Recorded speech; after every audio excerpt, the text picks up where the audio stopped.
Ever heard of a company kind of built on having like zero barriers suddenly hitting a wall? Yeah, it's a story playing out globally, actually. How do you let these financial startups run wild, but also, keep things safe for everyone else? It's a tough one. Absolutely. And that's Zerodha's story right now. They're this huge player in Indian FinTech, but they're facing some serious headwinds. Yeah, and it raises some big questions about the future of finance, not just in India, but everywhere. So let's back up a bit for our listeners who might not be familiar with Zerodha. What makes them so different in the Indian market? Well, imagine a market that's dominated by these big traditional brokerage firms, lots of fees, complicated processes, kind of intimidating for the average person, right? It makes you think twice before even trying to invest. Exactly. So Zerodha comes along and says, we're a discount brokerage, we're making investing accessible. Lower fees, a simpler approach, really appealing to everyday investors. And it totally worked. They've exploded in popularity, over 10 million clients. That's massive. Huge. And it shows there was this pent-up demand for a different way of doing things. Zerodha tapped into that desire for transparency, for a more user-friendly experience in what's traditionally been a very opaque industry. Yeah, and it's not just about the low fees. They've launched all these other ventures too. Right, like True Beacon, which is trying to make zero-fee investing a reality.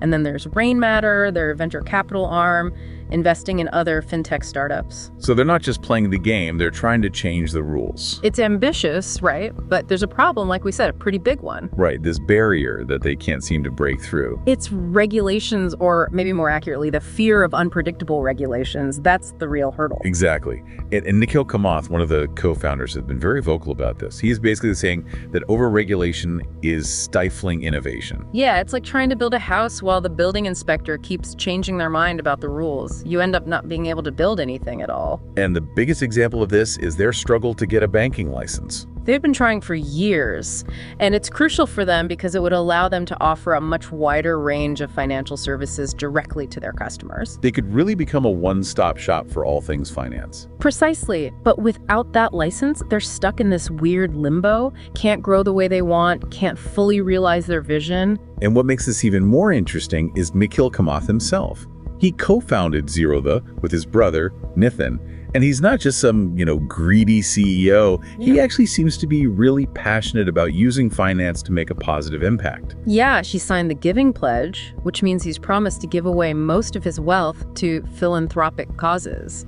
It's not something you see every day, especially from someone in the financial world. Yeah, you get the sense that he's not just in it for the money. He really wants to shake things up and make finance work better for everyone. Exactly. And that's why this whole situation is so frustrating for him. He sees these regulatory hurdles as roadblocks to achieving that vision. So what happens next? I mean, it's not just about Zerodha at this point. Their experience could have huge implications for other startups, not just in India, but globally. Absolutely. If a company like Zerodha, with its track record and its commitment to innovation, can't navigate the regulatory landscape, what does that say to other entrepreneurs who are trying to do new things in the financial space? It's a tough situation, and it really highlights that tension between encouraging innovation and maintaining stability. Right. You want to foster growth, but you also need rules to protect consumers and the system as a whole. The question is, how do you strike that balance? And can India, or any country for that matter, get it right? Yeah, that's the million or maybe even billion-dollar question. Exactly. And as we've been discussing, it's a question that impacts everyone, not just the financial world. It really makes you think, what do we want the future of finance to look like? And are we willing to embrace the uncertainty that inevitably comes with innovation? Big questions, and unfortunately no easy answers, but that's why we're here, right? To dive deep and try to make sense of it all. Exactly. And hopefully get our listeners thinking about these issues too. Absolutely, because the future of finance is too important to be left to just the financiers, right? I like that. The future of finance is everyone's business.